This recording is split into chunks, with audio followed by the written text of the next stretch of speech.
முறைசை ஐம்பந்தோர் அக்ஷரமும் அகில கலைகளும் வெகு விதங்கொண்ட தத்துவம் அபரிமித சுருதியும் அடங்கும் தனிப்பொருளை எப்பொருளுமாய அறிவை அறிபவர் அறியும் இன்பந்தனை துரிய முடிவை அடிநடு முடிவில் துங்கந்தன் சிறிய அணுவை அணுவின் மலமும் நெஞ்சு குணத்ரயமும் மற்றதொரு காலம் நிகழும் வினை முடிவில் ஒன்றென்றிருப்பதனை நிறைவு குறை ஒழிவர நிறைந்தெங்கு நிற்பதனை நிகர் பகர அறியதை விசு பின்புறத்ரயமிருத்த பெருமானும்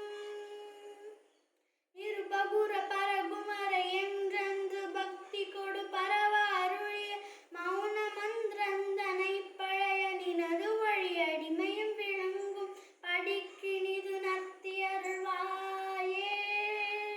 தகு தகு தகு தகு தந்தந்தகு தகு தகு தகு தகு தகு தந்தந்தகு தகு டிகு டிகு டிகு டிகு டின் டின் டிகு டிகு தகு தகன கன சகுத தந்த தரித்தகுத தத்தகுத தீதோ தன தன தன